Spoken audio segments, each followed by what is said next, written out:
कलगी वालिया तेरे स्कूल अंदर मैं सुनिया लगदी फीस कोई ना।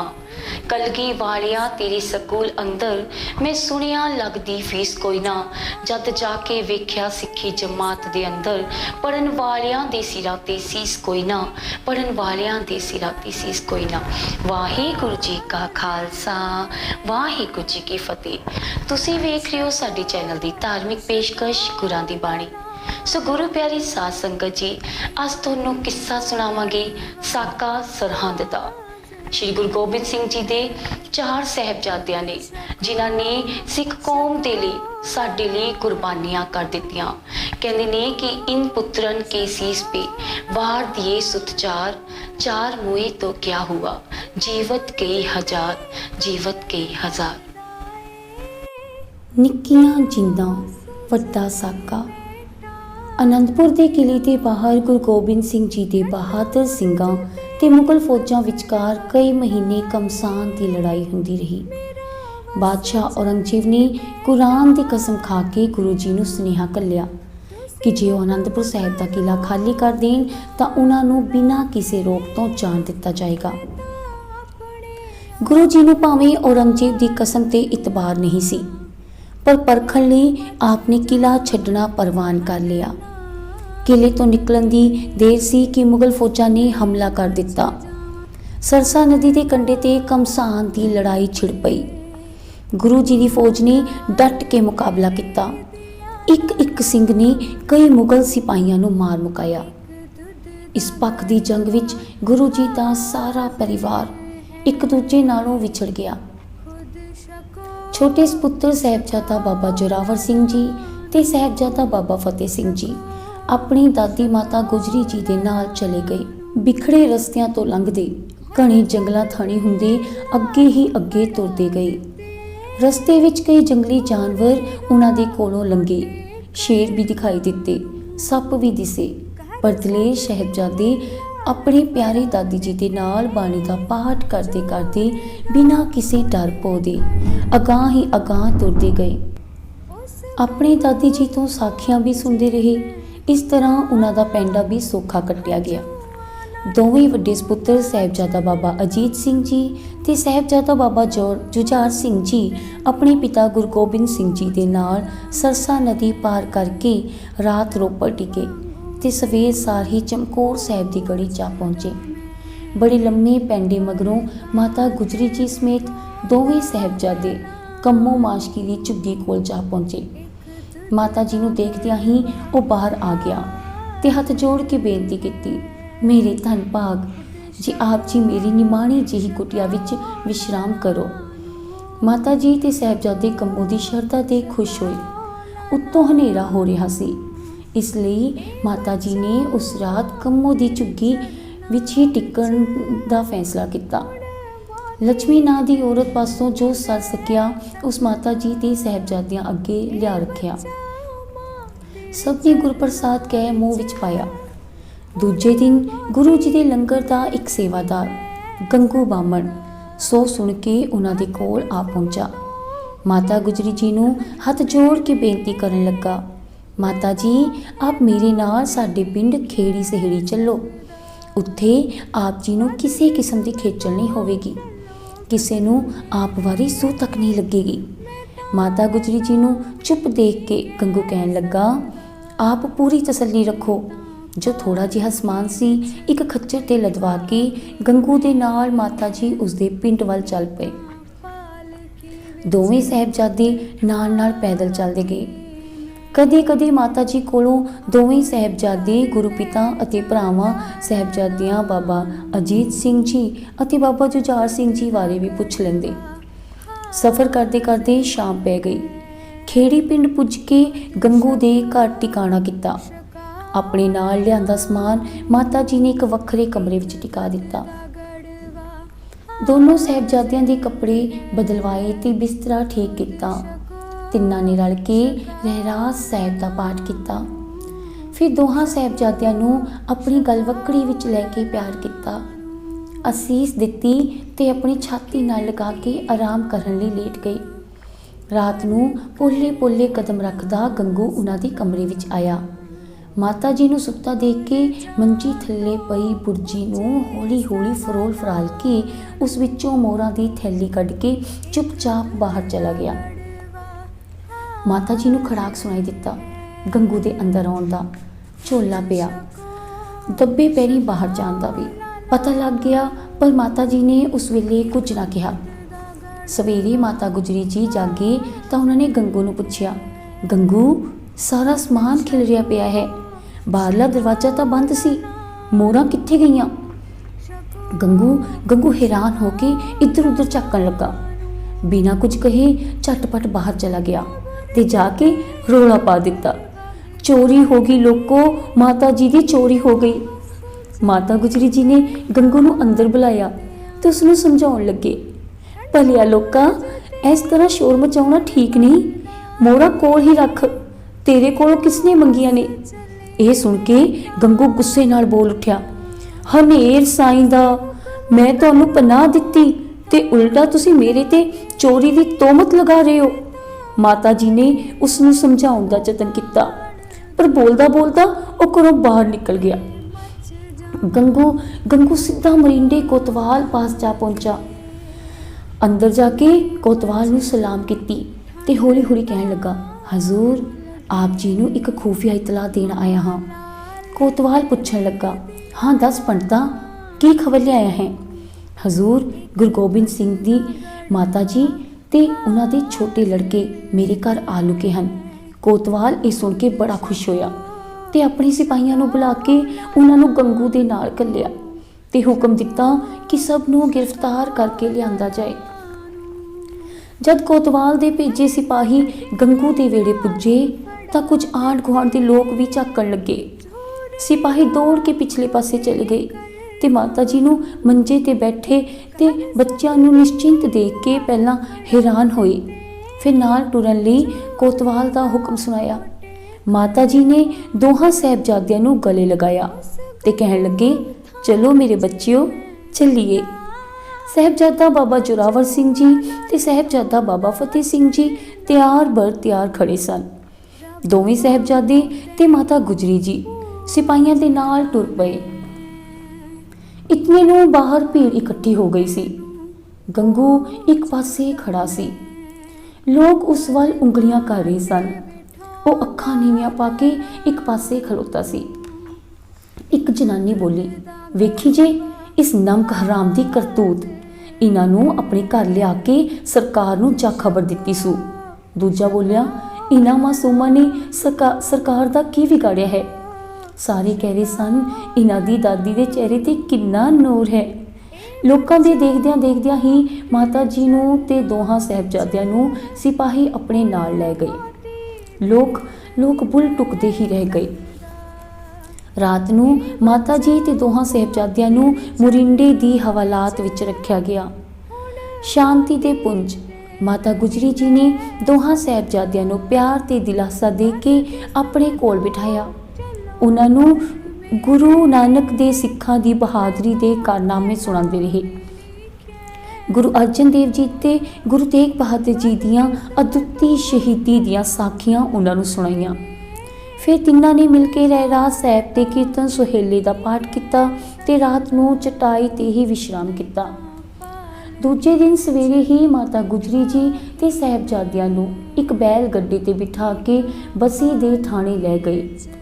ਲੋਕਾਂ ਦੀ ਭੀੜ ਨਾਲ ਹੀ ਚੱਲਦੀ ਜਾ ਰਹੀ ਸੀ। ਲੋਕ ਹੈਰਾਨ ਹੋ ਕੇ ਇੱਕ ਦੂਜੇ ਤੋਂ ਪੁੱਛ ਰਹੇ ਸਨ ਕਿ ਬਿਰਧ ਮਾਤਾ ਤੇ ਮਾਸੂਮ ਬੱਚਿਆਂ ਨੂੰ ਕਿਉਂ ਕੈਦ ਕੀਤਾ ਗਿਆ ਹੈ। ਮਾਤਾ ਜੀ ਤੇ ਦੋਵੇਂ ਸਾਹਿਬਜ਼ਾਦੇ ਜਿੱਥੋਂ ਵੀ ਲੰਘਦੇ ਲੋਕ ਘਰਾਂ ਤੋਂ ਬਾਹਰ ਆ ਜਾਂਦੇ। ਦਲੇਰ ਤੇ ਨਿਡਰ ਸਾਹਿਬਜ਼ਾਦਿਆਂ ਨੂੰ ਦੇਖ ਕੇ ਲੋਕ ਕਹਿ ਰਹੇ ਸਨ, ਆਪਣੇ ਬਹਾਦਰ ਪਿਤਾ ਦੇ ਬਹਾਦਰ ਸਪੂਤ ਹਨ। ਆਸ-ਪਾਸ ਖੜੇ ਮਰਦਾਂ ਤੇ ਜਨਾਨੀਆਂ ਦੀਆਂ ਇਹੋ ਜਿਹੀਆਂ ਗੱਲਾਂ ਸੁਣ ਕੇ ਸਿਪਾਹੀ ਘਬਰਾ ਕੇ ਜਲਦੀ ਅੱਗੇ ਟੁਰਦੇ ਜਾਂਦੇ। ਗੱਡੇ ਵਾਲਾ ਬਲਦਾਂ ਨੂੰ ਤੇਜ਼ ਹਿੱਕਦਾ ਜਾਂਦਾ ਤਾਂ ਜੋ ਉਹ ਛੇਤੀ ਤੋਂ ਛੇਤੀ ਸਰਹੰਦ ਪਹੁੰਚ ਜਾਣ। ਸਰਹੰਦ ਪਹੁੰਚ ਕੇ ਰਾਤ ਵੇਲੇ ਮਾਤਾ ਜੀ ਤੇ ਦੋਹਾਂ ਸਾਹਿਬਜ਼ਾਦਿਆਂ ਨੂੰ ਠੰਡੇ ਬੁਰਜ ਵਿੱਚ ਰੱਖਿਆ ਗਿਆ। ਮੋਤੀ ਰਾਮ ਮਹਿਰਾ ਨੇ ਮਾਤਾ ਜੀ ਤੇ ਦੋਹਾਂ ਸਾਹਿਬਜ਼ਾਦਿਆਂ ਨੂੰ ਜਾਨ ਹੀਲ ਕੇ ਠੰਡੇ ਬੁਰਜ ਵਿੱਚ ਦੁੱਧ ਪਿਲਾਇਆ ਸਾਹਿਬਜ਼ਾਦਾ ਬਾਬਾ ਜ਼ੋਰਾਵਰ ਸਿੰਘ ਜੀ ਤੇ ਸਾਹਿਬਜ਼ਾਦਾ ਬਾਬਾ ਫਤਿਹ ਸਿੰਘ ਜੀ ਆਪਣੀ ਦਾਦੀ ਜੀ ਕੋਲ ਬੈਠ ਕੇ ਉਹਨਾਂ ਕੋਲੋਂ ਸਾਖੀਆਂ ਸੁਣਦੇ ਰਹੇ। ਗੁਰੂ ਸਾਹਿਬਾਂ ਦੇ ਆਦਰਸ਼ਾਂ ਬਾਰੇ ਸੁਣ ਕੇ ਸਾਹਿਬਜ਼ਾਦੇ ਕਹਿਣ ਲੱਗੇ, ਮਾਤਾ ਜੀ ਅਸੀਂ ਦਸ਼ਮੇਸ਼ ਪਿਤਾ ਦੇ ਪੁੱਤਰ ਹਾਂ, ਆਪਣੇ ਧਰਮ ਦੀ ਲਾਜ ਰੱਖਾਂਗੇ। ਧੰਨ ਭਾਗ ਹਮਰੇ ਹੈ ਮਾਈ, ਧੰਨ ਭਾਗ ਹਮਰੇ ਹੈ ਮਾਈ, ਧਰਮ ਹੇਤ ਤੰਜੇ ਕਰ ਸਜਾਈ। ਮਾਤਾ ਜੀ ਇਹ ਸੁਣ ਕੇ ਬੜੇ ਪ੍ਰਸੰਨ ਹੋਏ ਤੇ ਦੋਹਾਂ ਸਾਹਿਬਜ਼ਾਦਿਆਂ ਨੂੰ ਆਸ਼ੀਰਵਾਦ ਦਿੱਤਾ। ਦੂਜੇ ਦਿਨ ਸਵੇਰੇ ਹੀ ਨਵਾਬ ਦੇ ਸਿਪਾਹੀ ਪਹੁੰਚ ਗਏ। ਉਹਨਾਂ ਨੇ ਮਾਤਾ ਗੁਜਰੀ ਜੀ ਨੂੰ ਪ੍ਰਣਾਮ ਕੀਤਾ ਤੇ ਕਹਿਣ ਲੱਗੇ, ਇਹਨਾਂ ਬੱਚਿਆਂ ਨੂੰ ਨਵਾਬ ਸਾਹਿਬ ਦੀ ਕਚਹਿਰੀ ਵਿੱਚ ਲਿਜਾਣ ਦਾ ਹੁਕਮ ਮਿਲਿਆ ਹੈ। ਮਾਤਾ ਜੀ ਪੁੱਛਣ ਲੱਗੇ, ਕਿਸ ਦੋਸ਼ ਵਿੱਚ ਲੈ ਕੇ ਜਾਣਾ ਹੈ? ਸਿਪਾਹੀਆਂ ਨੇ ਜਵਾਬ ਦਿੱਤਾ, ਅਸੀਂ ਕੀ ਜਾਣੀਏ, ਅਸਾਂ ਤਾਂ ਹੁਕਮ ਦੀ ਪਾਲਣਾ ਕਰਨੀ ਹੈ। ਮਾਤਾ ਜੀ ਨੇ ਬੱਚਿਆਂ ਨੂੰ ਪਿਆਰ ਕੀਤਾ ਤੇ ਅਸੀਸ ਦਿੱਤੀ। ਦੋਵੇਂ ਸਾਹਿਬਜ਼ਾਦੇ ਆਪਣੇ ਦਾਦੀ ਜੀ ਦੀ ਅੱਗੇ ਸਿਰ ਝੁਕਾ ਕੇ ਸਿਪਾਹੀਆਂ ਦੇ ਨਾਲ ਚੱਲਣ ਲਈ ਤਿਆਰ ਹੋ ਪਏ। ਦੋਹਾਂ ਸਾਹਿਬਜ਼ਾਦਿਆਂ ਨੂੰ ਸਿਪਾਹੀ ਪੈਦਲ ਹੀ ਨਵਾਬ ਵਜ਼ੀਰ ਖਾਨ ਦੀ ਕਚਹਿਰੀ ਵੱਲ ਲੈ ਗਏ। ਜਦ ਸਾਹਿਬਜ਼ਾਦੇ ਕਚਹਿਰੀ ਦੇ ਨੇੜੇ ਪਹੁੰਚੇ ਤਾਂ ਉਹਨਾਂ ਦੇਖਿਆ ਕਿ ਵੱਡਾ ਦਰਵਾਜ਼ਾ ਬੰਦ ਕਰ ਦਿੱਤਾ ਗਿਆ ਹੈ ਤੇ ਇੱਕ ਨਿੱਕੀ ਜਿਹੀ ਬਾਰੀ ਖੁੱਲੀ ਹੈ, ਜਿਸ ਦੇ ਅੰਦਰ ਜਾਣ ਲਈ ਝੁਕਣਾ ਪੈਂਦਾ ਹੈ। ਸੂਝਵਾਨ ਸਾਹਿਬਜ਼ਾਦੇ ਹਾਕਮਾਂ ਦੀ ਚਾਲ ਸਮਝ ਕੇ ਬੜੀ ਚੁਸਤੀ ਨਾਲ ਉਹਨਾਂ ਨੇ ਪਹਿਲੋਂ ਆਪਣੇ ਚਰਨ ਅੰਦਰ ਕੀਤੇ ਤੇ ਬਿਨਾਂ ਸੀਸ ਝੁਕਾਏ ਅੰਦਰ ਦਾਖਲ ਹੋ ਗਏ। ਨਵਾਬ ਵਜ਼ੀਰ ਖਾਨ ਦੀ ਕਚਹਿਰੀ ਲੱਗੀ ਸੀ। ਸਾਹਿਬਜ਼ਾਦਿਆਂ ਨੇ ਅੰਦਰ ਪਹੁੰਚਦਿਆਂ ਹੀ ਗੱਜ ਕੇ ਫਤਿਹ ਬੁਲਾਈ, ਵਾਹਿਗੁਰੂ ਜੀ ਕਾ ਖਾਲਸਾ ਵਾਹਿਗੁਰੂ ਜੀ ਕੀ ਫਤਿਹ। ਉਹਨਾਂ ਦੇ ਉੱਚੇ ਜੈਕਾਰੇ ਨਾਲ ਕਚਹਿਰੀ ਗੂੰਜ ਉੱਠੀ ਤੇ ਸਭ ਦੀਆਂ ਨਜ਼ਰਾਂ ਬਹਾਦਰ ਤੇ ਨਿਡਰ ਸਾਹਿਬਜ਼ਾਦਿਆਂ ਤੇ ਟਿਕ ਗਈਆਂ। ਗੋਰੇ ਤੇ ਚਿੱਟੇ, ਕੇਸਰੀ ਬਾਣੇ ਤੇ ਗਲੇ ਵਿੱਚ ਪਈਆਂ ਕਿਰਪਾਨਾਂ ਨਾਲ ਉਹ ਬੜੇ ਹੀ ਪਿਆਰੇ ਲੱਗ ਰਹੇ ਸਨ। ਸਭ ਦਰਬਾਰੀ ਬਿਟ-ਬਿਟ ਤੱਕ ਰਹੇ ਸਨ। ਨਵਾਬ ਵਜ਼ੀਰ ਖਾਨ ਉਹਨਾਂ ਨੂੰ ਪੁਚਕਾਰ ਕੇ ਕਹਿਣ ਲੱਗਾ, ਬੱਚਿਓ ਤੁਸੀਂ ਬੜੇ ਹੀ ਚੰਗੇ ਲੱਗ ਰਹੇ ਹੋ। ਇਸਲਾਮ ਕੌਮ ਨੂੰ ਬੜਾ ਹੀ ਫਖਰ ਹੋਵੇਗਾ ਜੇ ਤੁਸੀਂ ਕਲਮਾ ਪੜ੍ਹ ਕੇ ਮੋਮਨ ਬਣ ਜਾਓ, ਤੁਹਾਨੂੰ ਮੂੰਹ ਮੰਗੀ ਮੁਰਾਦ ਮਿਲੇਗੀ। ਦੋਵੇਂ ਸਾਹਿਬਜ਼ਾਦੇ ਗੱਜ ਕੇ ਬੋਲੇ, ਸਾਡਾ ਧਰਮ ਸਾਨੂੰ ਪਿਆਰਾ ਹੈ, ਸੰਸਾਰੀ ਵਸਤੂਆਂ ਨੂੰ ਅਸੀਂ ਤੁੱਛ ਸਮਝਦੇ ਹਾਂ। ਉਹਨਾਂ ਦਾ ਇਹ ਜਵਾਬ ਸੁਣ ਕੇ ਨਵਾਬ ਨੂੰ ਗੁੱਸਾ ਆਇਆ, ਪਰ ਪੀ ਗਿਆ। ਨਵਾਬ ਵਜ਼ੀਰ ਖਾਨ ਨੇ ਦੋਵਾਂ ਸਾਹਿਬਜ਼ਾਦਿਆਂ ਨੂੰ ਲਾਲਚ ਦਿੱਤਾ ਕਿ ਤੁਹਾਨੂੰ ਧਨ ਦੌਲਤ, ਉੱਚੇ ਰੁਤਬੇ ਅਤੇ ਸ਼ਾਹੀ ਸੁਖ ਪ੍ਰਦਾਨ ਕੀਤੇ ਜਾਣਗੇ ਜੇਕਰ ਤੁਸੀਂ ਦੀਨ ਕਬੂਲ ਕਰ ਲਵੋ। ਦੋਵਾਂ ਸਾਹਿਬਜ਼ਾਦਿਆਂ ਨੇ ਗੱਜ ਕੇ ਕਿਹਾ, ਅਸੀਂ ਸੱਚ ਤੇ ਧਰਮ ਲਈ ਆਪਣਾ ਹਰ ਜਨਮ ਕੁਰਬਾਨ ਕਰਦੇ ਹਾਂ। ਨਵਾਬ ਗੁੱਸੇ ਵਿੱਚ ਆ ਗਿਆ। ਨਵਾਬ ਨੇ ਕਾਜ਼ੀ ਨੂੰ ਫਤਵਾ ਲਾਉਣ ਲਈ ਕਿਹਾ। ਨਵਾਬ ਦੀ ਗੱਲ ਸੁਣ ਕੇ ਕਾਜ਼ੀ ਸੋਚ ਵਿੱਚ ਪੈ ਗਿਆ। ਫਿਰ ਨਵਾਬ ਵਜ਼ੀਰ ਖਾਨ ਸਾਹਿਬਜ਼ਾਦਿਆਂ ਨੂੰ ਸਮਝਾਉਣ ਲੱਗਾ, ਤੁਸੀਂ ਅਜੇ ਮਾਸੂਮ ਹੋ, ਤੁਹਾਡੀ ਉਮਰ ਖਾਣ ਪੀਣ ਦੀ ਹੈ। ਸਾਡਾ ਕਹਿਣਾ ਮੰਨੋ, ਜਾਗੀਰਾਂ ਤੁਹਾਨੂੰ ਦੇਵਾਂਗਾ, ਇੱਥੇ ਵੀ ਮੌਜਾਂ ਤੇ ਅਗਲੇ ਜਹਾਨ ਵਿੱਚ ਵੀ ਤੁਹਾਨੂੰ ਜੰਨਤ ਨਸੀਬ ਹੋਵੇਗੀ। ਬੇਖੌਫ ਹੋ ਕੇ ਸਾਹਿਬਜ਼ਾਦਾ ਬਾਬਾ ਜ਼ੋਰਾਵਰ ਸਿੰਘ ਜੀ ਬੋਲੇ, ਸਾਡੀ ਜੰਗ ਜਬਰ ਤੇ ਬੇਇਨਸਾਫੀ ਦੇ ਵਿਰੁੱਧ ਹੈ। ਅਸੀਂ ਗੁਰੂ ਗੋਬਿੰਦ ਸਿੰਘ ਜੀ ਦੇ ਸਪੁੱਤਰ ਹਾਂ, ਗੁਰੂ ਤੇਗ ਬਹਾਦਰ ਜੀ ਦੇ ਪੋਤਰੇ ਹਾਂ, ਗੁਰੂ ਅਰਜਨ ਦੇਵ ਜੀ ਦੀ ਬੰਸ ਵਿੱਚੋਂ ਹਾਂ। ਉਹਨਾਂ ਦੇ ਪਾਏ ਪੂਰਨਿਆਂ ਤੇ ਚੱਲਾਂਗੇ। ਅਸੀਂ ਆਪਣੇ ਧਰਮ ਦੀ ਰੱਖਿਆ ਲਈ ਹਰ ਕੁਰਬਾਨੀ ਦੇਣ ਨੂੰ ਤਿਆਰ ਹਾਂ। ਨਵਾਬ ਨੇ ਹੌਲੇ ਜਿਹੇ ਕਿਹਾ, ਹੈ ਇਤਨਾ ਫਖਰ ਆਪਣੇ ਧਰਮ ਤੇ? ਦੀਵਾਨ ਸੁੱਚਾਨੰਦ ਜੋ ਉੱਥੇ ਬੈਠਾ ਸੀ ਉੱਠ ਕੇ ਸਾਹਿਬਜ਼ਾਦਿਆਂ ਦੇ ਕੋਲ ਗਿਆ ਤੇ ਉਹਨਾਂ ਨੂੰ ਪੁੱਛਣ ਲੱਗਾ, ਜੇ ਤੁਹਾਨੂੰ ਛੱਡ ਦਿੱਤਾ ਜਾਏ ਤਾਂ ਤੁਸੀਂ ਕਿੱਥੇ ਜਾਓਗੇ? ਸਾਹਿਬਜ਼ਾਦਾ ਬਾਬਾ ਜ਼ੋਰਾਵਰ ਸਿੰਘ ਜੀ ਬੋਲੇ, ਜੰਗਲਾਂ ਵਿੱਚ ਜਾ ਕੇ ਸਿੱਖ ਇਕੱਠੇ ਕਰਾਂਗੇ, ਘੋੜੇ ਲਿਆਵਾਂਗੇ ਤੇ ਤੁਹਾਡੇ ਨਾਲ ਮੁਕਾਬਲੇ ਤੇ ਆ ਕੇ ਲੜਾਂਗੇ। ਦੀਵਾਨ ਸੁੱਚਾਨੰਦ ਬੋਲਿਆ, ਤੁਹਾਨੂੰ ਪਤਾ ਹੈ ਤੁਹਾਡਾ ਪਿਤਾ ਮਾਰਿਆ ਗਿਆ ਹੈ, ਤੁਸੀਂ ਜਿੱਦ ਛੱਡ ਦਿਓ ਤੇ ਨਵਾਬ ਦਾ ਕਹਿਣਾ ਮੰਨ ਲਵੋ। ਦੋਵੇਂ ਸਾਹਿਬਜ਼ਾਦੇ ਗਰਜ ਕੇ ਬੋਲੇ, ਸਾਡੇ ਪਿਤਾ ਨੂੰ ਮਾਰਨ ਵਾਲਾ ਕੌਣ ਹੈ? ਉਹ ਆਪ ਸਮਰੱਥ ਹਨ, ਤੁਹਾਡੀ ਨਸੀਹਤ ਦੀ ਲੋੜ ਨਹੀਂ। ਜਦ ਤੱਕ ਇਹ ਜ਼ਾਲਮ ਰਾਜ ਨਸ਼ਟ ਨਹੀਂ ਹੋ ਜਾਂਦਾ ਤਦ ਤੱਕ ਅਸੀਂ ਲੜਦੇ ਹੀ ਰਹਾਂਗੇ। ਸੁੱਚਾਨੰਦ ਨੂੰ ਸਿੱਖ ਘਰ ਦੀ ਰੀਤ ਸੁਣਾਉਂਦੇ ਕਮਾਲ ਦੇ ਬਚਨ ਸਾਹਿਬਜ਼ਾਦਿਆਂ ਨੇ ਕਹੇ, ਹਮਰੇ ਬੰਸ ਰੀਤ ਇਮ ਆਈ, ਸੀਸ ਦੇਤ ਪਰ ਧਰਮ ਨ ਜਾਈ, ਸੀਸ ਦੇਤ ਪਰ ਧਰਮ ਨ ਜਾਈ। ਦੀਵਾਨ ਸੁੱਚਾ ਨੰਦ ਨੂੰ ਹੈਰਾਨੀ ਵੀ ਹੋਈ ਤੇ ਗੁੱਸਾ ਵੀ ਆਇਆ। ਬੁੜਬੁੜ ਕਰਦਾ ਉਹ ਨਵਾਬ ਵਜ਼ੀਰ ਖਾਨ ਦੇ ਕੋਲ ਆਇਆ ਤੇ ਉਸ ਨੂੰ ਕਹਿਣ ਲੱਗਾ, ਨਵਾਬ ਸਾਹਿਬ, ਸੱਪ ਨੂੰ ਮਾਰਨਾ ਤੇ ਸਭ ਦੇ ਬੱਚਿਆਂ ਨੂੰ ਪਾਲਣਾ ਸਿਆਣਪ ਨਹੀਂ। ਭੇੜੀਏ ਦਾ ਬੱਚਾ ਭੇੜੀਆ ਹੀ ਹੁੰਦਾ ਹੈ। ਇਹਨਾਂ ਨੇ ਵੱਡਿਆਂ ਹੋ ਕੇ ਬਗਾਵਤ ਹੀ ਕਰਨੀ ਹੈ। ਇਹਨਾਂ ਨੂੰ ਜ਼ਰੂਰ ਸਜ਼ਾ ਮਿਲਣੀ ਚਾਹੀਦੀ ਹੈ। ਨਵਾਬ ਨੇ ਦੀਵਾਨ ਸੁੱਚਾ ਨੰਦ ਦੀ ਗੱਲ ਧਿਆਨ ਨਾਲ ਸੁਣੀ। ਜਦ ਨਵਾਬ ਕਾਜੀ ਅਤੇ ਦੀਵਾਨ ਸੁੱਚਾ ਨੰਦ ਦੀ ਗੱਲਬਾਤ ਚੱਲ ਰਹੀ ਸੀ ਤਾਂ ਦੋਵੇਂ ਬੜੀ ਬੇਪਰਵਾਹੀ ਨਾਲ ਤੇ ਬਿਨਾਂ ਕਿਸੇ ਡਰ ਭੈ ਦੇ ਆਪਸ ਵਿੱਚ ਗੱਲਾਂ ਬਾਤਾਂ ਕਰਦੇ, ਹੱਸਦੇ ਖੇਡਦੇ ਰਹੇ। ਚਾਰੇ ਪਾਸੇ ਖੜੇ ਤੇ ਬੈਠੇ ਦਰਬਾਰੀ ਤੇ ਹੋਰ ਲੋਕ ਹੈਰਾਨ ਹੋ ਰਹੇ ਸਨ ਕਿ ਇਹਨਾਂ ਦੀ ਜ਼ਿੰਦਗੀ ਮੌਤ ਦਾ ਫੈਸਲਾ ਹੋ ਰਿਹਾ ਹੈ, ਪਰ ਇਹਨਾਂ ਦੇ ਚਿਹਰਿਆਂ ਤੇ ਕੋਈ ਫਿਕਰ ਚਿੰਤਾ ਹੀ ਨਹੀਂ। ਨਵਾਬ ਨੇ ਫਿਰ ਕਾਜੀ ਨੂੰ ਕਿਹਾ, ਦੀਵਾਨ ਸਾਹਿਬ ਨੂੰ ਦਿੱਤੇ ਇਹਨਾਂ ਤੇ ਗੁਸਤਾਖੀ ਭਰੇ ਜਵਾਬ ਆਪਨੇ ਸੁਣੇ ਹੀ ਹਨ। ਇਹਨਾਂ ਨੂੰ ਰਿਹਾ ਕਰਨਾ ਠੀਕ ਨਹੀਂ ਹੋਵੇਗਾ। ਇਹ ਤਾਂ ਆਪਣੇ ਬਾਪ ਦੀ ਤਰ੍ਹਾਂ ਬਗਾਵਤ ਦਾ ਝੰਡਾ ਖੜਾ ਕਰਨਗੇ। ਕਾਜੀ ਨੇ ਵੀ ਸੁੱਚਾ ਨੰਦ ਨਾਲ ਹੋਈ ਸਾਹਿਬਜ਼ਾਦਿਆਂ ਦੀ ਗੱਲ ਸੁਣੀ ਸੀ। ਕੁਝ ਦੇਰ ਸੋਚ ਕੇ ਉੱਠ ਖੜਾ ਹੋਇਆ ਤੇ ਫਤਵਾ ਦਿੱਤਾ, ਇਹ ਬੱਚੇ ਬਗਾਵਤ ਦੇ ਤੁਲੇ ਹੋਏ ਹਨ। ਇਹਨਾਂ ਨੂੰ ਜ਼ਿੰਦਾ ਨੀਹਾਂ ਵਿੱਚ ਚਿਣ ਦਿੱਤਾ ਜਾਏ। ਕਾਜੀ ਦਾ ਇਹ ਫਤਵਾ ਸੁਣ ਕੇ ਦਰਬਾਰ ਵਿੱਚ ਹਾਜ਼ਰ ਸਭ ਲੋਕ ਦੰਗ ਰਹਿ ਗਏ, ਪਰ ਨਿਡਰ ਸਾਹਿਬਜ਼ਾਦੇ ਬੜੀ ਬੇਪਰਵਾਹੀ ਨਾਲ ਖੜੇ ਸਨ। ਕਾਜ਼ੀ ਨੇ ਨਵਾਬ ਨੂੰ ਸਲਾਹ ਦਿੱਤੀ, ਇਹਨਾਂ ਬੱਚਿਆਂ ਨੂੰ ਨਵਾਬ ਮਲੇਰਕੋਟਲਾ ਦੇ ਹਵਾਲੇ ਕਰ ਦਿਓ। ਇਹਨਾਂ ਦੇ ਬਾਪ ਨੇ ਦੇ ਸਿੱਖਾਂ ਨੇ ਉਸ ਦਾ ਭਰਾ ਮਾਰ ਦਿੱਤਾ ਸੀ, ਉਹ ਆਪਣਾ ਬਦਲਾ ਲੈ ਲਵੇ। ਨਵਾਬ ਨੇ ਸ਼ੇਰ ਮੁਹੰਮਦ ਖਾਨ ਨੂੰ ਸੁਨੇਹਾ ਘੱਲਿਆ। ਜਦ ਉਹ ਆਇਆ ਤਾਂ ਨਵਾਬ ਨੇ ਉਸ ਨੂੰ ਕਿਹਾ, ਸ਼ੇਰ ਮੁਹੰਮਦ ਖਾਨ, ਗੁਰੂ ਗੋਬਿੰਦ ਸਿੰਘ ਦੇ ਸਿੱਖਾਂ ਨੇ ਤੁਹਾਡੇ ਭਰਾ ਨੂੰ ਮਾਰ ਦਿੱਤਾ ਸੀ। ਹੁਣ ਮੌਕਾ ਹੈ ਬਦਲਾ ਲੈਣ ਦਾ। ਗੁਰੂ ਦੇ 2 ਬੇਟੇ ਗ੍ਰਿਫਤਾਰ ਕਰਕੇ ਲਿਆਂਦੇ ਗਏ ਹਨ। ਕਾਜ਼ੀ ਸਾਹਿਬ ਨੇ ਫਤਵਾ ਦਿੱਤਾ ਹੈ ਕਿ ਇਹਨਾਂ ਨੂੰ ਜ਼ਿੰਦਾ ਨੀਹਾਂ ਵਿੱਚ ਚਿਣਵਾ ਦਿੱਤਾ ਜਾਏ। ਇਹ ਤੇਰੇ ਹਵਾਲੇ ਕੀਤੇ ਜਾ ਰਹੇ ਹਨ, ਤੂੰ ਫਤਵੇ ਦੀ ਤਾਮੀਲ ਕਰਨੀ ਹੈ। ਇਹ ਸੁਣ ਕੇ ਸ਼ੇਰ ਮੁਹੰਮਦ ਖਾਨ ਹੱਕਾ ਬੱਕਾ ਹੋ ਗਿਆ। ਉਸਦੇ ਮੂੰਹੋਂ ਗੱਲ ਨਾ ਨਿਕਲੇ। ਆਖਰ ਹੋਕਾ ਭਰ ਕੇ ਕਹਿਣ ਲੱਗਾ, ਨਵਾਬ ਸਾਹਿਬ, ਇਹ ਜ਼ੁਲਮ ਹੈ। ਮੇਰਾ ਭਰਾ ਤਾਂ ਲੜਾਈ ਵਿੱਚ ਮਾਰਿਆ ਗਿਆ ਸੀ। ਇਹਨਾਂ ਮਾਸੂਮਾਂ ਦਾ ਕੀ ਕਸੂਰ ਹੈ। ਇਸ ਤਰ੍ਹਾਂ ਹਾਂ ਦਾ ਨਾਰਾ ਮਾਰ ਉਹ ਬਾਹਰ ਨਿਕਲ ਗਿਆ। ਇੱਧਰ ਨਵਾਬ ਵਜ਼ੀਰ ਖਾਨ ਨੇ ਹੁਕਮ ਦਿੱਤਾ ਕਿ ਦੋਹਾਂ ਸਾਹਿਬਜ਼ਾਦਿਆਂ ਨੂੰ ਵਾਪਸ ਬੁਰਜ ਵਿੱਚ ਘੱਲ ਦਿੱਤਾ ਜਾਏ। ਉੱਧਰ ਆਪਣੇ ਅਹਿਲਕਾਰਾਂ ਨੂੰ ਹਿਦਾਇਤ ਕੀਤੀ ਕਿ ਇਹਨਾਂ ਨੂੰ ਨੀਹਾਂ ਵਿੱਚ ਚਿਣਨ ਲਈ ਕਿਸੇ ਜੱਲਾਦ ਦਾ ਫੌਰਨ ਬੰਦੋਬਸਤ ਕੀਤਾ ਜਾਏ।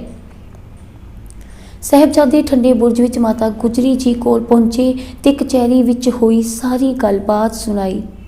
ਮਾਤਾ ਜੀ ਨੇ ਦੋਵਾਂ ਸਾਹਿਬਜ਼ਾਦਿਆਂ ਨੂੰ ਸ਼ਾਬਾਸ਼ ਦਿੱਤੀ ਤੇ ਉਹਨਾਂ ਨੇ ਦੋਹਾਂ ਸਾਹਿਬਜ਼ਾਦਿਆਂ ਨੂੰ ਘੁੱਟ ਕੇ ਗਲ ਨਾਲ ਲਗਾ ਲਿਆ।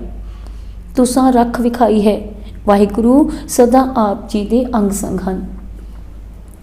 ਦੂਜੇ ਦਿਨ ਸਵੇਰੇ ਦੋਹਾਂ ਸਾਹਿਬਜ਼ਾਦਿਆਂ ਨੂੰ ਮੁੜ ਨਵਾਬ ਦੀ ਕਚਹਿਰੀ ਵਿੱਚ ਪੇਸ਼ ਕੀਤਾ ਗਿਆ। ਨਵਾਬ ਨੇ ਉਹਨਾਂ ਨੂੰ ਪੁੱਛਿਆ, ਕਿਉਂ ਬੱਚਿਓ, ਤੁਹਾਡਾ ਕੀ ਇਰਾਦਾ ਹੈ? ਦੀਨ ਕਬੂਲਦੇ ਹੋ ਕਿ ਤੁਹਾਨੂੰ ਨੀਹਾਂ ਵਿੱਚ ਚਿਣਵਾ ਦਿੱਤਾ ਜਾਏ? ਦੋਵੇਂ ਸਾਹਿਬਜ਼ਾਦੇ ਨਿਧੜਕ ਬੋਲੇ, ਅਸੀਂ ਕਦੇ ਵੀ ਆਪਣਾ ਧਰਮ ਨਹੀਂ ਤਿਆਗਾਂਗੇ।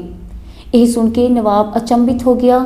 ਉਸ ਦਾ ਇੱਕ ਅਹਿਲਕਾਰ ਅੱਗੇ ਆਇਆ ਤੇ ਕਹਿਣ ਲੱਗਾ, ਹਜ਼ੂਰ, ਦਿੱਲੀ ਤੋਂ ਸ਼ਾਹੀ ਜੱਲਾਦ ਸ਼ਾਸ਼ਲ ਬੇਗ ਤੇ ਬਾਸ਼ਲ ਬੇਗ ਕਚਹਿਰੀ ਵਿੱਚ ਪੇਸ਼ ਹੋਏ ਹਨ। ਇਹ ਦੋਵੇਂ ਜੱਲਾਦ ਸਮਾਣੇ ਦੇ ਰਹਿਣ ਵਾਲੇ ਹਨ। ਇਹਨਾਂ ਦੇ ਮੁਕੱਦਮੇ ਦੀ ਅੱਜ ਤਰੀਕ ਹੈ। ਜੇ ਆਪ ਇਹਨਾਂ ਨੂੰ ਬਰੀ ਕਰ ਦਿਓ ਤਾਂ ਇਹ ਜੱਲਾਦ ਇਹਨਾਂ ਬੱਚਿਆਂ ਨੂੰ ਨੀਹਾਂ ਵਿੱਚ ਚਿਣਨ ਨੂੰ ਤਿਆਰ ਹਨ। ਨਵਾਬ ਨੇ ਹੁਕਮ ਕੀਤਾ, ਇਹਨਾਂ ਜੱਲਾਦਾਂ ਦਾ ਮੁਕੱਦਮਾ ਬਰਖਾਸਤ ਕੀਤਾ ਜਾਂਦਾ ਹੈ। ਇਹ ਦੋਵੇਂ ਇਹਨਾਂ ਦੇ ਹਵਾਲੇ ਕਰ ਦਿੱਤੇ ਜਾਣ। ਜੱਲਾਦਾਂ ਨੇ ਅੱਗੇ ਹੋ ਕੇ ਸਲਾਮ ਕੀਤੀ ਤੇ ਕਿਹਾ, ਜੋ ਹੁਕਮ ਹਜ਼ੂਰ ਦਾ। ਸਿਪਾਹੀ ਦੋਹਾਂ ਸਾਹਿਬਜ਼ਾਦਿਆਂ ਨੂੰ ਕਚਹਿਰੀ ਤੋਂ ਬਾਹਰ ਲੈ ਗਏ। ਲੋਕਾਂ ਦੀ ਭੀੜ ਜੁੜ ਗਈ। ਮਰਦ ਤੇ ਇਸਤਰੀਆਂ ਇਹ ਸੁਣ ਕੇ ਹੈਰਾਨ ਹੋ ਰਹੇ ਸਨ ਕਿ ਇਹਨਾਂ ਮਾਸੂਮ ਬੱਚਿਆਂ ਨੂੰ ਜਿੰਦਾ ਦੀਵਾਰਾਂ ਵਿੱਚ ਚਿਣੇ ਜਾਣ ਦੀ ਸਜ਼ਾ ਮਿਲੀ ਹੈ। ਇੱਧਰੋਂ ਆਵਾਜ਼ਾਂ ਆ ਰਹੀਆਂ ਸਨ ਕਿ ਜ਼ੁਲਮ ਕੀਤਾ ਇਹਨਾਂ ਨਿਆਣਿਆਂ ਨੇ। ਹਨੇਰ ਸਾਈਂ ਦਾ ਕਿੱਡਾ ਜ਼ੁਲਮ ਹੈ। ਨੀ ਭੈਣਾ, ਦੇਖ ਕਿੱਡੇ ਬੇਖੌਫ ਨੇ ਇਹ ਬਾਲਕ। ਗੁਰੂ ਗੋਬਿੰਦ ਸਿੰਘ ਜੀ ਦੇ ਬਹਾਦਰ ਸਪੂਤ ਨੇ। ਲੋਕੀ ਉਂਗਲਾਂ ਟੁੱਕ ਰਹੇ ਸਨ। ਸਿਪਾਹੀ ਬਾਹੋ ਦਾਹੀ ਉਹਨਾਂ ਨੂੰ ਅੱਗੇ ਲੈ ਜਾ ਰਹੇ ਸਨ। ਲੋਕਾਂ ਦੀਆਂ ਗੱਲਾਂ ਸੁਣ ਕੇ ਸਿਰ ਨੀਵਾਂ ਪਾਈ ਸਿਪਾਹੀ ਟੁਰੀ ਗਏ। ਸਾਹਿਬਜ਼ਾਦਿਆਂ ਨੂੰ ਉੱਥੇ ਲਿਆਂਦਾ ਗਿਆ। ਜਿੱਥੇ ਦੀਵਾਰ ਉਸਾਰੀ ਜਾ ਰਹੀ ਸੀ। ਕਾਜ਼ੀ ਵੀ ਉੱਥੇ ਆ ਪੁੱਜਾ। ਦੋਹਾਂ ਸਾਹਿਬਜ਼ਾਦਿਆਂ ਨੂੰ ਨਵੀਂ ਬਣ ਰਹੀ ਦੀਵਾਰ ਵਿੱਚ ਖੜਾ ਕੀਤਾ ਗਿਆ। ਕਾਜ਼ੀ ਨੇ ਉਹਨਾਂ ਨੂੰ ਫਿਰ ਪ੍ਰੇਰਿਆ, ਦੀਨ ਕਬੂਲ ਕਰ ਲਵੋ, ਕਿਉਂ ਆਪਣੀਆਂ ਨਿੱਕੀਆਂ ਜਿਹੀਆਂ ਜਿੰਦਾਂ ਅਜਾਈਂ ਗਵਾਉਂਦੇ ਹੋ। ਜਲਾਦਾਂ ਨੇ ਵੀ ਉਹਨਾਂ ਨੂੰ ਸਮਝਾਉਣ ਦੀ ਕੋਸ਼ਿਸ਼ ਕੀਤੀ, ਪਰ ਉਹ ਤਾਂ ਆਪਣੇ ਫੈਸਲੇ ਤੇ ਡਟੇ ਹੋਏ ਸਨ। ਜਲਾਦਾਂ ਨੂੰ ਸਾਹਿਬਜ਼ਾਦੇ ਕਹਿਣ ਲੱਗੇ, ਜਲਦੀ ਜਲਦੀ ਮੁਗਲ ਰਾਜ ਦਾ ਖਾਤਮਾ ਕਰੋ, ਪਾਪਾਂ ਦੀ ਦੀਵਾਰ ਹੋਰ ਉੱਚੀ ਕਰੋ, ਢਿੱਲ ਕੀ ਕਰਦੇ ਹੋ। ਇਹ ਕਹਿ ਕੇ ਦੋਨੋਂ ਸਾਹਿਬਜ਼ਾਦੇ ਜਪਜੀ ਸਾਹਿਬ ਦਾ ਪਾਠ ਕਰਨ ਲੱਗ ਪਏ। ਜਲਾਦਾਂ ਨੇ ਦੀਵਾਰ ਦੀ ਚਿਣਾਈ ਸ਼ੁਰੂ ਕਰ ਦਿੱਤੀ। ਜਦ ਦੀਵਾਰ ਉਹਨਾਂ ਦੀਆਂ ਛਾਤੀਆਂ ਤੱਕ ਪਹੁੰਚੀ ਤਾਂ ਨਵਾਬ ਤੇ ਕਾਜੀ ਫਿਰ ਉਹਨਾਂ ਦੇ ਕੋਲ ਆਏ ਤੇ ਕਹਿਣ ਲੱਗੇ, ਬੱਚਿਓ, ਅਜੇ ਵੀ ਵਕਤ ਹੈ, ਜਾਨ ਬਖਸ਼ੀ ਜਾ ਸਕਦੀ ਹੈ, ਕਲਮਾ ਪੜੋ ਤੇ ਦੀਵਾਰ ਢਾਹ ਦਿੱਤੀ ਜਾਏਗੀ। ਸਾਹਿਬਜ਼ਾਦੇ ਗੱਜ ਕੇ ਬੋਲੇ, ਅਸੀਂ ਆਪਣਾ ਧਰਮ ਨਹੀਂ ਤਿਆਗਾਂਗੇ, ਮਰਨ ਤੋਂ ਅਸੀਂ ਨਹੀਂ ਡਰਦੇ, ਕਰੋੜ ਵਾਰ ਵੀ ਜ਼ਿੰਦਗੀ ਮਿਲੇ ਤਾਂ ਵੀ ਧਰਮ ਦੇ ਟਾਕਰੇ ਹੇਠ ਹੈ। ਇਹ ਸੁਣ ਕੇ ਨਵਾਬ ਤੇ ਕਾਜ਼ੀ ਦੰਗ ਰਹਿ ਗਏ। ਆਸ-ਪਾਸ ਖੜੇ ਲੋਕਾਂ ਦੀਆਂ ਅੱਖਾਂ ਵਿੱਚ ਹੰਝੂ ਭਰ ਆਏ। ਲੋਕ ਕਹਿ ਰਹੇ ਸਨ, ਧੰਨ ਜਨਨੀ ਜਿੰਜਾਇਆ, ਧੰਨ ਪਿਤਾ ਪ੍ਰਧਾਨ। ਦੀਵਾਰਾਂ ਹੋਰ ਉੱਚੀਆਂ ਹੋ ਗਈਆਂ, ਗਲੇ ਤੱਕ ਪਹੁੰਚ ਗਈਆਂ। ਦੋਨੋਂ ਸਾਹਿਬਜ਼ਾਦੇ ਇੱਕ ਦੂਜੇ ਵੱਲ ਦੇਖ ਕੇ ਕਹਿ ਰਹੇ ਸਨ, ਇਹ ਸਾਡੀ ਪ੍ਰੀਖਿਆ ਲੈਣਾ ਚਾਹੁੰਦੇ ਹਨ। ਇਹਨਾਂ ਹਾਕਮਾਂ ਨੂੰ ਇਹ ਪਤਾ ਨਹੀਂ ਕਿ ਗੁਰੂ ਨਾਨਕ ਦੇ ਸਿੱਖ ਕਿਸੇ ਤੋਂ ਡਰਦੇ ਨਹੀਂ। ਗੁਰੂ ਅਰਜਨ ਦੇਵ ਜੀ ਨੇ ਤੱਤੇ ਤਵੀਆਂ ਤੇ ਬੈਠ ਕੇ ਸ਼ਹੀਦੀ ਦਿੱਤੀ ਹੈ। ਉਹਨਾਂ ਨੇ ਮਨੁੱਖ ਨੂੰ ਜਿੱਥੇ ਜੀਵਨ ਦੀ ਜਾਚ ਦੱਸੀ, ਉੱਥੇ ਮਰਨ ਦਾ ਵੀ ਵੱਲ ਦੱਸਿਆ। ਛੋਟੇ ਸਾਹਿਬਜ਼ਾਦੇ ਬਾਬਾ ਫਤਿਹ ਸਿੰਘ ਜੀ ਨੇ ਕਿਹਾ, ਸਾਡੇ ਦਾਦਾ ਜੀ ਗੁਰੂ ਤੇਗ ਬਹਾਦਰ ਜੀ ਨੇ ਸੀਸ ਦਿਆ ਪਰ ਸਰੀਰ ਨਾ ਦਿਆ। ਅਸੀਂ ਹੁਣ ਜਲਦੀ ਹੀ ਉਹਨਾਂ ਕੋਲ ਪਹੁੰਚ ਜਾਵਾਂਗੇ। ਉਹ ਸਾਨੂੰ ਉਡੀਕ ਰਹੇ ਹਨ। ਥੋੜੀ ਦੇਰ ਮਗਰੋਂ ਦੋਨੋਂ ਸਾਹਿਬਜ਼ਾਦੇ ਬੇਹੋਸ਼ ਹੋ ਗਏ। ਇਹ ਦੇਖ ਕੇ ਜਲਾਦ ਘਬਰਾ ਗਏ। ਆਪਸ ਵਿੱਚ ਸਲਾਹ ਕਰਕੇ ਕਹਿਣ ਲੱਗੇ, ਇਹ ਹੁਣ ਅਖੀਰਲੇ ਦਮਾਂ ਤੇ ਹਨ, ਦੀਵਾਰ ਹੋਰ ਉੱਚੀ ਕਰਨ ਦੀ ਜ਼ਰੂਰਤ ਨਹੀਂ, ਇਹਨਾਂ ਨੂੰ ਜੀਵਾ ਕਰਕੇ ਕੰਮ ਖਤਮ ਕੀਤਾ ਜਾਏ। ਉੱਤੋਂ ਰਾਤ ਪੈ ਰਹੀ ਹੈ। ਦੀਵਾਰ ਡਿੱਗ ਗਈ ਤੇ ਬੇਹੋਸ਼ ਹੋਏ ਸਾਹਿਬਜ਼ਾਦੇ ਨੂੰ ਬਾਹਰ ਕੱਢ ਕੇ ਜ਼ਮੀਨ ਤੇ ਲਿਟਾ ਦਿੱਤਾ ਗਿਆ ਤੇ ਸ਼ਹੀਦ ਕਰ ਦਿੱਤਾ ਗਿਆ। ਆਸ-ਪਾਸ ਖੜੇ ਲੋਕਾਂ ਦੀਆਂ ਅੱਖਾਂ ਵਿੱਚ ਹੰਝੂ ਵਹਿ ਤੁਰੇ ਤੇ ਹੋਕਾ ਭਰ ਕੇ ਕਹਿਣ ਲੱਗੇ, ਐਡਾ ਜ਼ੁਲਮ! ਰੱਬ ਦੀ ਕਚਹਿਰੀ ਵਿੱਚ ਕੀ ਜਵਾਬ ਦੇਣਗੇ ਇਹ ਜ਼ਾਲਮ ਨਵਾਬ ਤੇ ਕਾਜੀ। ਇੱਧਰ ਸਾਹਿਬਜ਼ਾਦੇ ਸ਼ਹੀਦ ਹੋਏ ਤੇ ਉੱਧਰ ਬੁਰਜ ਵਿੱਚ ਸਮਾਧੀ ਲਗਾ ਕੇ ਮਾਤਾ ਗੁਜਰੀ ਜੀ ਨੇ ਪ੍ਰਾਣ ਤਿਆਗ ਦਿੱਤੇ। ਸਾਹਿਬਜ਼ਾਦਿਆਂ ਦੇ ਸ਼ਹੀਦ ਹੋਣ ਦੀ ਖਬਰ ਦੇਣ ਵਾਲਾ ਸਿਪਾਹੀ ਜਦ ਬੁਰਜ ਦੇ ਉੱਪਰ ਪਹੁੰਚਿਆ ਤਾਂ ਉਸਨੇ ਦੇਖਿਆ ਕਿ ਮਾਤਾ ਜੀ ਤਾਂ ਸੰਸਾਰ ਤੋਂ ਅੱਗੇ ਹੀ ਕੂਚ ਕਰ ਚੁੱਕੇ ਹਨ। ਸਰਹੰਦ ਸ਼ਹਿਰ ਵਿੱਚ ਸੁਨਸਾਨੀ ਫੈਲ ਗਈ। ਘਰ ਘਰ ਵਿੱਚ ਇਸ ਜ਼ੁਲਮ ਦੀ ਚਰਚਾ ਹੋਣ ਲੱਗੀ। ਲੋਕ ਕਹਿਣ, ਕਿੰਨਾ ਕਹਿਰ ਹੈ, ਦੁਨੀਆ ਵਿੱਚ ਇਹੋ ਜਿਹਾ ਜ਼ੁਲਮ ਕਦੀ ਨਹੀਂ ਹੋਇਆ। ਆਪਣਾ ਰਾਜ ਮੁਗਲਾਂ ਆਪੇ ਨਸ਼ਟ ਕਰ ਲਿਆ। ਜੇ ਕੋਈ ਸੁਣਦਾ ਬੇਵਸੇ ਹੀ ਉਸ ਦੀਆਂ ਅੱਖਾਂ ਵਿੱਚ ਹੰਝੂ ਭਰ ਆਉਂਦੇ। ਉਸੇ ਰਾਤ ਹੀ ਦੀਵਾਨ ਟੋਡਰਮਲ ਜੋ ਇੱਕ ਜੋਰੀ ਸੀ, ਨਵਾਬ ਵਜ਼ੀਰ ਖਾਂ ਕੋਲ ਪੁੱਜਾ ਤੇ ਕਹਿਣ ਲੱਗਾ, ਨਵਾਬ ਸਾਹਿਬ, ਇਹਨਾਂ ਬੱਚਿਆਂ ਦੇ ਸੰਸਕਾਰ ਲਈ ਇਜਾਜ਼ਤ ਦਿੱਤੀ ਜਾਏ। ਥੋੜੇ ਹੀ ਸਮੇਂ ਮਗਰੋਂ ਜਦ ਗੁਰੂ ਗੋਬਿੰਦ ਸਿੰਘ ਜੀ ਨੰਦੇੜ ਗਏ ਤਾਂ ਉੱਥੋਂ ਮਾਧੋਦਾਸ ਬੈਰਾਗੀ ਜੀ ਦੇ ਚਰਨੀ ਟੈਪਿਆ ਤੇ ਗੁਰੂ ਜੀ ਦੀ।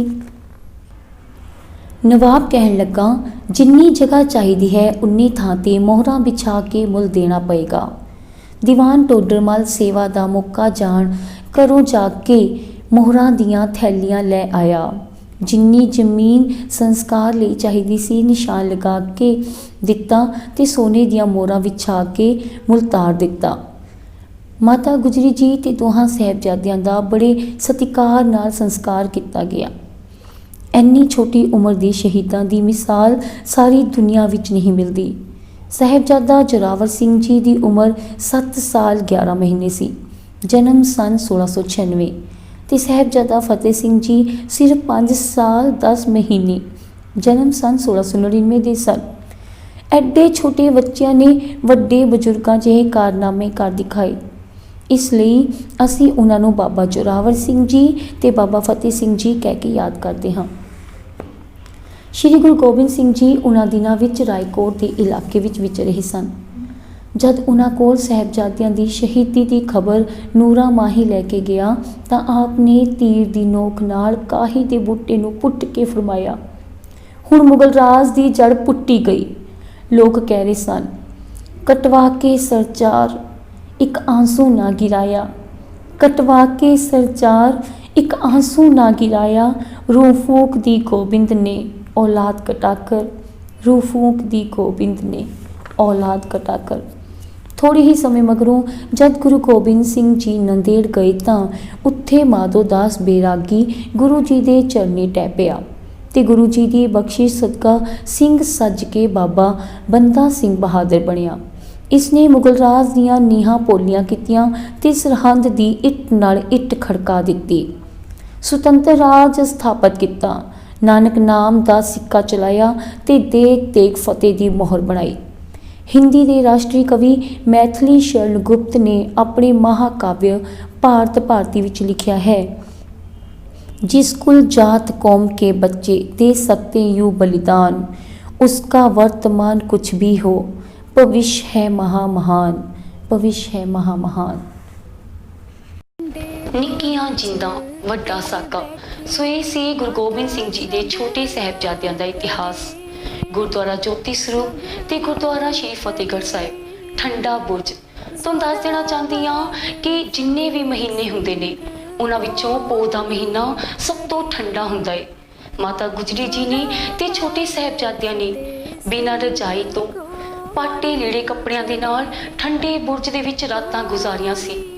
ਸੋ ਬੇਨਤੀ ਕਰਦੇ ਹਾਂ ਆਪਣੇ ਬੱਚਿਆਂ ਨੂੰ ਇਹ ਇਤਿਹਾਸ ਜ਼ਰੂਰ ਸੁਣਾਓ ਤਾਂ ਕਿ ਬੱਚਿਆਂ ਨੂੰ ਪਤਾ ਲੱਗੇ ਸਿੱਖ ਕੌਮ ਦੀ ਸ਼ਹੀਦੀਆਂ ਬਾਰੇ। ਕਹਿੰਦੇ ਨੇ ਕਿ ਕੁੜੀਆਂ ਵਾਂਗ ਨਾ ਚਰਖੇ ਚਲਾਏ ਅਸੀਂ ਚਰਖੜੀਆਂ ਦੇ ਉੱਤੇ ਚੜੇ ਹੋਏ ਹਾਂ। ਸਿਰ ਦੇ ਜਿੱਥੋਂ ਸਰਦਾਰੀਆਂ ਮਿਲਦੀਆਂ ਨੇ ਅਸੀਂ ਉਹਨਾਂ ਸਕੂਲਾਂ ਵਿੱਚ ਪੜ੍ਹੇ ਹੋਏ ਹਾਂ, ਅਸੀਂ ਉਹਨਾਂ ਸਕੂਲਾਂ ਵਿੱਚ ਪੜ੍ਹੇ ਹੋਏ ਹਾਂ। ਛੋਟੇ ਸਾਹਿਬਜ਼ਾਦੇ, ਇੱਕ ਦੀ ਉਮਰ 7 ਸਾਲ, ਇੱਕ ਦੀ 5 ਸਾਲ, ਕਿੰਨੇ ਛੋਟੇ ਛੋਟੇ ਬੱਚੇ ਜਿਨ੍ਹਾਂ ਨੇ ਕੁਰਬਾਨੀਆਂ ਦੇ ਕੇ ਸਾਡੀ ਸਿੱਖ ਕੌਮ ਨੂੰ ਬਚਾਇਆ। ਉਹਨਾਂ ਦੀ ਕੁਰਬਾਨੀ ਨੂੰ ਹਮੇਸ਼ਾ ਯਾਦ ਰੱਖੀਏ, ਆਪਣੇ ਬੱਚਿਆਂ ਨੂੰ ਸਰਹੰਦ ਜ਼ਰੂਰ ਦਰਸ਼ਨ ਕਰਵਾਈਏ। ਸੋ ਦਿਖਾਉਂਦੇ ਰਵਾਂਗੇ ਤੁਹਾਨੂੰ ਧਾਰਮਿਕ ਸਥਾਨਾਂ ਦੇ ਦਰਸ਼ਨ ਦੀਦਾਰੇ ਕਰਵਾਉਂਦੇ ਰਵਾਂਗੇ ਤੇ ਇਤਿਹਾਸ ਸੁਣਾਉਂਦੇ ਰਵਾਂਗੇ ਸਿੱਖੀ ਦਾ, ਜਿਹੜਾ ਸਾਡੀ ਜ਼ਿੰਦਗੀ ਦੇ ਵਿੱਚ ਇੱਕ ਬਦਲਾਵ ਲੈ ਕੇ ਆਉਂਦਾ ਹੈ ਤੇ ਸਾਨੂੰ ਬਲੀਦਾਨ ਹੋਣ ਦਾ ਜਜ਼ਬਾ ਪੈਦਾ ਕਰਦਾ ਹੈ।